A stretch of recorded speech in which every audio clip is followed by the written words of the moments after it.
You've heard of a man with many wives.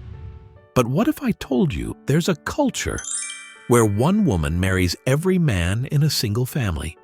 Not just the eldest brother. No, she marries them all. Every brother. Sometimes even the father. In this ancient culture, wedding vows aren't whispered between two souls.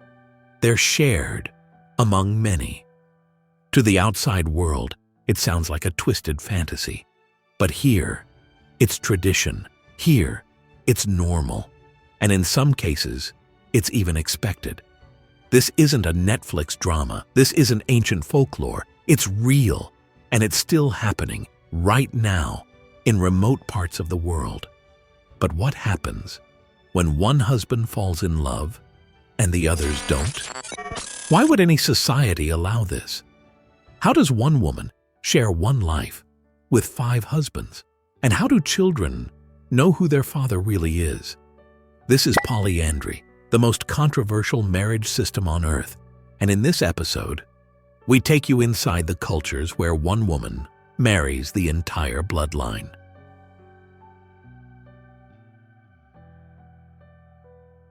The Tibetan fraternal polyandry. 1 wife, 5 brothers, 1 family. First stop, the roof of the world. Tibet. Here, at the edge of survival, love bends to the will of the land. Farmland is life here, but it's scarce. If each son takes a slice, no one survives. So what's the solution? Share the wife. Keep the land. Keep the family whole. It's called fraternal polyandry, where one woman marries multiple brothers. 1 bride, 1 bed, 1 family. No jealousy allowed, no inheritance battles, just a system as old as the mountains. The wife becomes the center of the family, the cook, the caretaker, and for many, the one and only woman they'll ever touch. The brothers? They farm by day and rotate sleeping arrangements by night. Kids call all the brothers dad. Paternity tests? Never heard of them. In these homes, no one asks, whose child is this? Because here, fatherhood is shared, just like the marriage.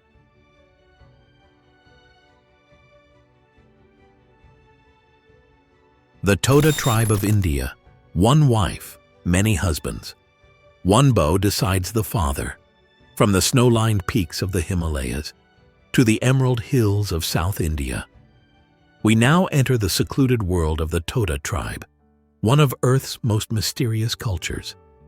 Here, in the Nilgiri hills of Tamil Nadu, marriage isn't just a bond.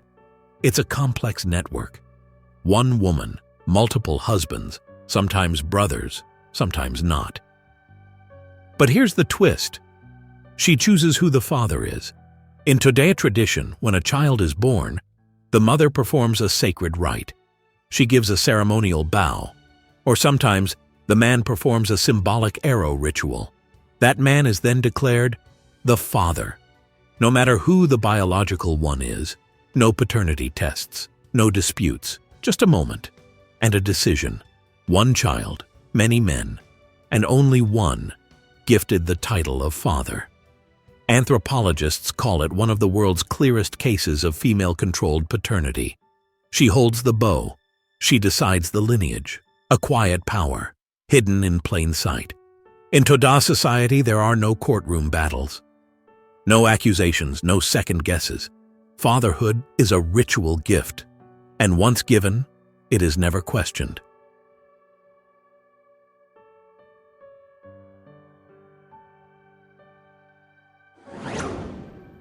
The Irrigui of Nigeria. 1 woman, many husbands. No brothers required. We've seen polyandry bound by blood. 1 woman marrying brothers to preserve land. But now, we travel west, to a place where the husbands don't share a mother or even a name. Among the Irrigui people of central Nigeria, 1 woman traditionally married several men, called co-husbands, who were unrelated and each had his own home. The woman rotated between them, and children's fatherhood was assigned based on which man's home she stayed in, not biology. In the 1960s, anthropologist Dr. Walter H. Sangri wrote, "The persistence of polyandry in Irrigui defies common assumptions of African patriarchy. It is a structured, accepted, and deeply rooted tradition." But Christian missionaries condemned this practice. By 1968, pressured by missionary and colonial laws, it was outlawed, erased from legality, though it lives on in memory. It's ironic. What could be seen as taboo in modern-day Nigeria was normal less than a century ago in parts of this land.